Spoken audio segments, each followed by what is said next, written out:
सियासतदान उमर इस्माइल लियाकताबाद के joint town organization MQM Pakistan और सोशल एक्टिविस्ट हैं और लोगों की फलाह बहबूद करते हैं। वाकई में यंग हैं और एक चीज कहते हैं ना कि जब सियासतदान का वर्ड यूज होता है फिर एक चीज आती है कि यंगस्टर्स नहीं होते, वहां पर हमें एक मिडिल एज लोग मिलते हैं। और आज आपको एक नौजवान से मिलवाते हैं जो कि न सिर्फ सियासत में अपना पहिया जमा चुके हैं, अपना नाम कमा चुके हैं, बल्कि सोशल एक्टिविस्ट भी हैं, लोगों के मसले मसाइल भी सुनते हैं। उमर इस्माइल साहब आपको खुशामदीद कहते हैं। अस्सलाम वालेकुम, कैसे मिजाज है आपके? सब ठीक ठाक है। अच्छा, छोटी उम्र में क्यों सियासत में गए? मैं कोई सुनता नहीं था घर में, तो आपने कहा मैं सियासत करके लोगों को असल में इलाके के अंदर और बिलखुसूस कराची के अंदर जो सूरत हाल चल रही है, नौजवानों को सियासत से दूर रखा जा रहा है।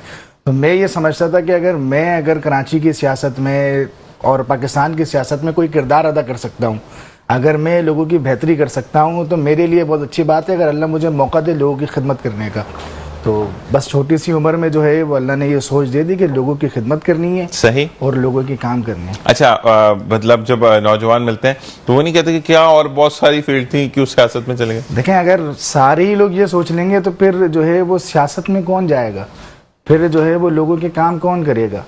तो हर किसी की फील्ड होती है। मुझे ये समझ में आया कि मुझे पॉलिटिक्स करनी चाहिए, तो मैंने पॉलिटिक्स के अंदर कदम रख लिया और अल्लाह का शुक्र है कि अब नौजवान भी जो है ना वो आगे आने लग गए हैं पॉलिटिक्स के अंदर।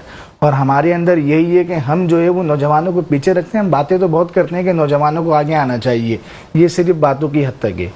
तो मैं ये समझता हूँ कि जो हमारे हुक्मरान हैं, जो हमारे सियासतदान हैं, वो बातें तो करते हैं कि नौजवानों को आगे आना चाहिए। मैं हर मीडिया टॉक में यही देख रहा होता हूँ कि हम नौजवानों को आगे लेकर आएंगे, लेकिन अमली इकदाम कोई भी नहीं कर रहा होता। नौजवान पीछे हैं, नौजवान पीछे हैं। तो आपके चैनल के तवज्जुह से भी मेरी यही गुजारिश है उन तमाम सियासतदानों को, उन तमाम पॉलिटिकल रहनुमाओं को, नौजवानों को आगे लेकर आए। तो यही आपका सरमाया है। जिस मुल्क के अंदर नौजवान अगर पीछे है तो वो मुल्क कभी भी तरक्की नहीं कर सकता। ऐसे ही है। अब किन किन मसाइल पर आप देख रहे हैं कि नौजवान नस्ल जो है उनको प्रॉब्लम्स आ रही हैं? सबसे पहले तो नौजवान नस्ल को जो प्रॉब्लम है ना, कराची के अंदर बेरोजगारी बहुत है। कराची के अंदर जो है वो सरकारी नौकरियों के ऊपर जो है वो आज भी जो है वो एक बैंड लगा हुआ है। सरकारी नौकरी मिलना सबसे ज़्यादा मुश्किल काम है। नौजवान जो है वो इतने परेशान हैं कि वो बेचारे करें क्या, उनको रोज़गार के मौके देने चाहिए। तो अल्हम्दुलिल्लाह MQM पाकिस्तान ने इस चीज़ का इनिशिएटिव लिया है। हमारे जो मिनिस्टर हैं और चेयरमैन MQM पाकिस्तान है खालिद मकबूल सिद्दीकी भाई, वो मुख्तलिफ कोर्सेज़ लेकर आए हैं और उन्होंने ये बेड़ा उठाया है कि नौजवान नस्ल को नए कोर्सेज़ करवाने हैं, चाइनीज़ की क्लासेस करवानी है, जो छोटे मोटे स्किल्स हैं, जो बच्चों के अंदर एबिलिटी है, उसको मुतारिफ करवा के ताकि रोज़गार बच्चे को मिल सके। तो MQM पाकिस्तान भी इसके लिए काम कर रही है कि नौजवान नस्ल के लिए रोज़गार के मौके होने चाहिए। सरकारी नौकरियों के ऊपर MQM पाकिस्तान का जो वक्त है वो हाई कोर्ट भी गया हुआ है कि जो सरकारी नौकरियों के ऊपर बैंड लगा हुआ है उसको खोला जाए। जो अभी 40,000 नौकरियां जो हैं जो सिंध हुकूमत ने निकाली थी, उसके ऊपर सिर्फ यही चीज़ है कि कराची वालों को कोटा मिलना चाहिए। सही। तो अल्हम्दुलिल्लाह MQM पाकिस्तान ने ये मौका दिया हुआ है कि लोगों के मसाइल हल करने, और हर तरीके से जो हमारे मुंतखब नुमाइंदे हैं, हमारे लोग हैं, अल्हम्दुलिल्लाह लोगों के मसाइल हल करना है। और मेन मसला जो है वो सिर्फ रोज़गार का है।